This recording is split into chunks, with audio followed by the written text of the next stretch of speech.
आपने सुने होंगे कई बार।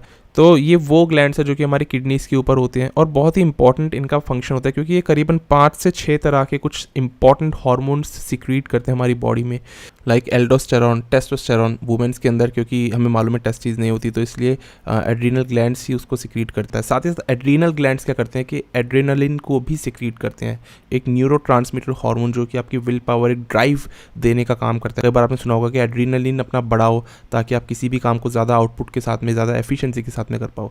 डोपामिन एक प्लेजर गिविंग हार्मोन माना जाता है, वो भी एड्रिनल ग्लैंड्स ही सीक्रेट करते हैं। पर यहाँ पर हम लोग सबसे ज़्यादा कंसर्न किस हार्मोन के साथ में है, ये है कॉर्टिसोल। कॉर्टिसोल एक स्ट्रेस हार्मोन होता है, यानी कि आपकी बॉडी पे स्ट्रेस पड़ा और बॉडी ने कॉर्टिसोल हार्मोन रिलीज़ करा। फंक्शन क्या है इसका? फंक्शन ये है कि आपकी ब्लड शुगर को ये बढ़ाता है ताकि आपको extreme burst of energy provide हो सके। कोई बढ़िया सा एग्जांपल पकड़ते हैं, मान के चलो आपके पीछे शेर पड़ा है, तो ऐसे में आपको अपनी जान बचाने के लिए सब कुछ करना पड़ेगा, लेकिन उस टाइम पे आपको एनर्जी की भी ज़रूरत एकदम से पड़ती है ताकि आप उस सिचुएशन से तो डील कर पाओ। तो बॉडी पर स्ट्रेस पड़ा उस चीज़ को सोच करके और बॉडी ने रिलीज़ कर दिया कॉर्टिसोल। कॉर्टिसोल क्या करेगा कि एनर्जी इंक्रीज़ एकदम से करेगा, ग्लूकोज की सप्लाई को ब्लड स्ट्रीम में बढ़ा करके, और वहाँ से आपको एकदम से एनर्जी का बर्स्ट एक मिलेगा और आप इस सिचुएशन से अगर डील कर पाए फॉर्चुनेटली तो अच्छी बात है, नहीं तो उसका खाना बनना पड़ेगा। लेकिन अगर आप उसका खाना नहीं बने और आप वहाँ से भाग पाने में कामयाब रहे, तो आपको उस चीज़ का क्रेडिट देना चाहिए अपने कॉर्टिसोल लेवल को, जिसने कि आपको एनर्जी दी थी। पर वो एनर्जी लाया कहाँ से एकदम से? ये एनर्जी लाता है मसल्स को ब्रेक करके, और वहाँ से वो जो अमीनो एसिड्स हैं वो कन्वर्ट होते हैं ग्लूकोज में, ग्लूकोज जाता है ब्लड स्ट्रीम में और वो आपको बढ़िया से एकदम एनर्जी दे देता है। तो एक बात तो इससे समझ में आ जाती है कि कॉर्टिसोल है एक कैटाबॉलिक हार्मोन। साथ ही साथ कॉर्टिसोल दिक्कत ये भी करता है कि अगर आपकी बॉडी अंडर स्ट्रेस रहती है, लाइक कोई अगर प्रेप कर रहा है और उस टाइम पर अगर वो किसी भी तरह का मेंटल स्ट्रेस लेता है, तो कई बार कहते हैं ना कि बॉडी की शेप खराब हो जाती है, स्टेज पर बॉडी जो है वो काफ़ी फ्लैट हो जाती है, वॉटरी हो जाती है। आई मीन इससे ज़्यादा बुरी बात एक बॉडी बिल्डर के लिए क्या हो सकती है अगर वो स्टेज पर फ्लैट और वॉटरी दिखे। तो इसका मतलब ये बात तो समझ में आ जाती है कि कॉर्टिसोल लेवल अगर बढ़ते हैं, एक बॉडी बिल्डर के साथ में ऐसा होता है, तो वो उसके लिए कभी भी फ़ायदे का सौदा साबित नहीं होता। लेकिन हमारे इस वीडियो का टॉपिक क्या था? Adrenal fatigue. तो अब उस पर चलते हैं, ज़्यादा बेहतर हमें समझ में आएगा। क्या होता है कि आपकी बॉडी अगर अंडर स्ट्रेस है तो बॉडी ने इस हार्मोन को रिलीज़ करा, कॉर्टिसोल अपने रास्ते में आने वाली हर एक चीज़ को उस वक्त पर रोक देता है। मान लो आपके अंदर जो रिप्रोडक्टिव सिस्टम काम कर रहा है उसको शट डाउन कर देगा, डाइजेशन सिस्टम को बंद कर देगा। उस टाइम पे आपको भूख तो नहीं लग सकती ना अगर शेर आपके पीछे पड़ा है। ऐसे में और भी जो दूसरे सिस्टम्स होते हैं जो कि इतने एसेंशियल नहीं होते, उस टाइम के लिए कॉर्टिसोल लेवल उन सबको रोक देता है और आपकी बॉडी उस स्ट्रेस से डील कर पाती है।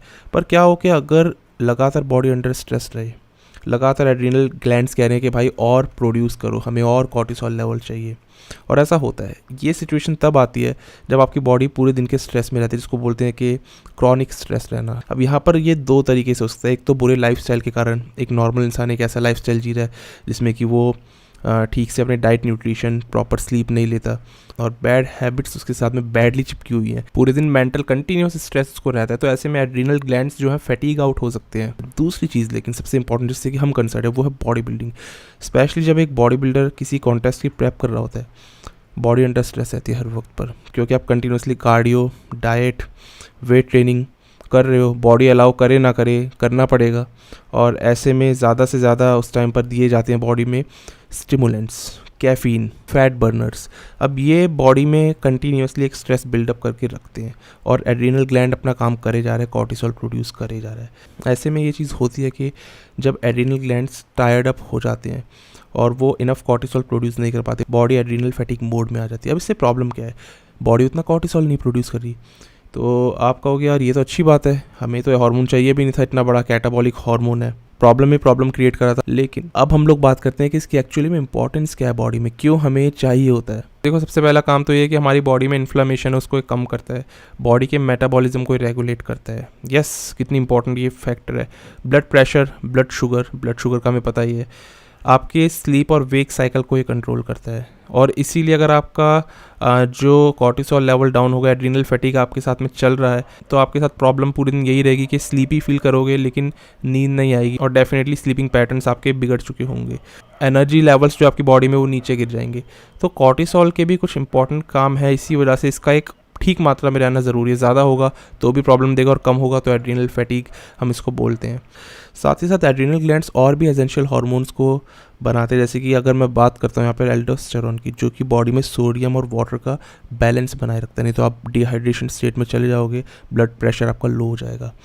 बात करूँ मैं जो एक स्पार्क जो मैंने बोला था ड्राइव देने के लिए हमें जो एक स्ट्रॉन्ग न्यूरोट्रांसमीटर्स हमारी बॉडी में होते हैं लाइक डोपामिन और एड्रीनलिन, इसकी प्रोडक्शन भी डाउन चली जाती है, जिसकी वजह से आप इनफ स्ट्रेंथ के साथ में उस ड्राइव के साथ में अपना वर्कआउट नहीं कर सकते, विल पावर आपकी उतनी नहीं रहेगी। अब यहाँ पर कई बार और भी क्या सिचुएशन होती है ना, कुछ लोग बहुत ज़्यादा स्टिमुलेंट्स का यूज़ कर रहे हैं और वो एक अच्छी बात है क्योंकि स्टिमुलेंट्स जैसे कि कैफीन हो गया वो चीज़ें हेल्प करती हैं आपके वर्कआउट्स आसानी से निकाल पाने के लिए, कार्डियो आप कर पाओ, अलर्ट आप रहो, एनर्जी आपको मिलती रहे, ठीक चीज़ है। लेकिन क्या होता है कि अगर ये चीज़ एक्सेसिव तौर पर यूज़ करी जाए तो एक तरह से स्टिमुलेंट्स ही हैं जो कि बॉडी को अलर्ट रखते हैं, अंडर स्ट्रेस भी बॉडी अलर्ट रहती है और उस टाइम पर ये स्टिमुलेंट्स यही करते हैं कि एड्रिनल ग्लैंड्स को सिग्नल देते हैं कि वो और ज़्यादा कॉर्टिसोल प्रोड्यूस करे और कॉर्टिसोल अगेन यही करेगा, मसल्स को ब्रेक करेगा और हम अमीनो एसिड्स को ग्लूकोज में और ग्लूकोज को फैट में स्टोर कराना शुरू कर देते हैं, जिसकी वजह से उल्टा हम फैट लूज़ करने की जगह फैट बिल्डअप करने लग जाते हैं। तो अगर कोई बहुत ज़्यादा प्री वर्कआउट फैट बर्नर्स का इस्तेमाल कर रहा है और उसके बाद में वो देख रहा है कि उसका फैट बिल्डअप हो रहा है ना कि फैट लूज़,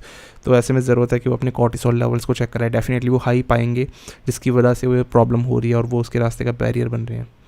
अब बात करते हैं कि एड्रीनल फैटीग से आप जूझ रहे हो, उस चीज़ को कैसे फिक्स किया जाए, उसके लिए क्या किया जाए, क्योंकि ये वाला जो मैं आपको केस अभी तक बता रहा हूँ कि कॉर्टिसोल लेवल हाई है, फैट बिल्डअप हो रहा है, तो ये तो हाई था, इसका मतलब एड्रीनल ग्लैंड तो अपने पूरे ज़ोरों शोरों से काम कर रहा था। लेकिन अगर एड्रीनल फैटीग लग जाता है बॉडी में, आपको कॉफ़ी के बिना सुबह उठने में दिक्कत होती है, पूरे दिन स्लीपी फील करते हो, वेक स्लीप पैटर्न सब बिगड़ गए हैं, एनर्जी लेवल्स लो है, क्या करा जाए उसके लिए, किस तरह इसको ठीक करा जाए।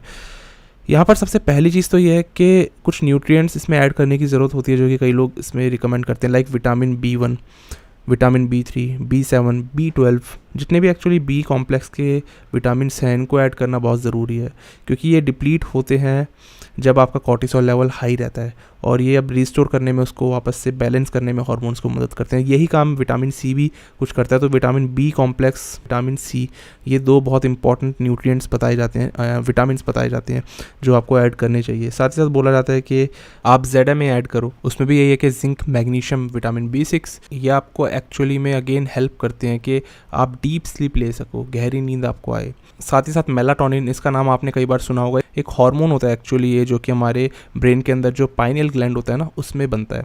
ये मदद करता है आपके स्लीपिंग पैटर्न्स को ठीक करने के लिए कि टाइम से आपको नींद आए और ये आपको एक ज़बरदस्त नींद दे सकता है। अगर इसकी ओवरडोज कर ली तो ये ख़तरनाक भी साबित हो सकता है। तो कई लोग इसके 2 mg, 5 mg, 10 mg तक भी लेते हैं या उससे भी ज़्यादा लेते हैं, कई लोग इसके आदी हो जाते हैं।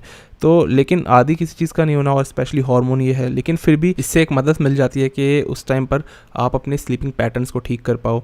तो कुल मिलाकर के एक चीज़ तो आपने भी नोटिस कर ली हो कि जो सारी बातें घूम रही हैं वो घूम रही है स्लीप के। इसका मतलब एक नींद, अच्छी गहरी नींद लेनी, लंबी नींद लेनी आपको ज़रूरी है। 7 से 8 घंटे या बल्कि 9 घंटे तक की स्लीप अगर आप लेते हो तो बहुत ही ज़्यादा वो फ़ायदेमंद रहता है, एक ऑप्टिमल स्लीप जिसको हम बोलते हैं। और अगर पॉसिबल हो, किसी के बहुत स्ट्रिक्ट गोल्स ना हो, तो कम्प्लीटली 1 हफ्ते का वर्कआउट से ऑफ ले लिया जाए ऐसे में। और ये सब जो एक एक्सेसिव यूज़ हो रहा है प्री वर्कआउट्स का, फैट बर्नर्स का, ये सब बंद कर देना चाहिए। तो यही सब तरीके और रास्ते एड्रीनल फैटीग को ठीक करने के लिए। सलाइवा टेस्ट भी अब किया जाता है जिससे कि आपको पता लग जाता है कि एड्रीनल ग्लैंड्स किस लेवल पर हार्मोन्स प्रोड्यूस कर रहे हैं, क्योंकि डॉक्टर्स अभी भी नहीं मानते कि ये चीज़ होती है, लेकिन वहीं कई सारे डॉक्टर्स अब मानने भी लग गए हैं। अब होता है वीडियो काफ़ी कंफ्यूजिंग लगी, एक बार समरी में इसलिए समझ लेते कि क्यों इसे ठीक किया जाना ज़रूरी है। सबसे पहला रीज़न मैंने आपको कॉर्टिसोल का बता ही दिया कि वो अगर लो चला गया तो बहुत गड़बड़ कर देगा। दूसरा रीज़न एल्डोस्टेरॉन, जो कि सोडियम और वाटर लेवल्स को बना करके रखता है, नहीं तो आपकी बॉडी डिहाइड्रेट भी होगी और ब्लड प्रेशर नीचे भी गिर जाएगा। तीसरी चीज़ एड्रीनल फैटीग के लगने से ये बनती है कि जो हमारे न्यूरोट्रांसमीटर्स है लाइक डोपामिन और एड्रीनलिन, जो ना सिर्फ एक्साइटमेंट और मोटिवेशन पैदा करते हैं बल्कि एक केमिकल मैसेंजर भी है हमारे नर्वस सिस्टम के। बिकॉज हम अगर मसल्स को स्क्वीज़ करते हैं, कॉन्ट्रैक्ट करते हैं, एक जो पूरा माइंड मसल कनेक्शन बनता है ना हमारा, वो इन्हीं केमिकल सिग्नल्स की वजह से बनता है। और अगर ये पड़ गए वीक तो इतना स्ट्रॉन्ग ना तो आप कॉन्ट्रैक्ट कर पाओगे ना स्क्वीज़ कर पाओगे अपनी मसल्स को। तो कुल मिलाकर के वहाँ पर भी आपकी परफॉर्मेंस गिरेगी एड्रीनल फैटीग के लग जाने से। और साथ ही साथ इम्यून सिस्टम सप्रेस हो जाएगा हमारा अगर एड्रीनल ग्लैंड्स ठीक से काम नहीं करते हैं। हमारा जो मेटाबॉलिज्म है उस पर काफ़ी असर पड़ेगा।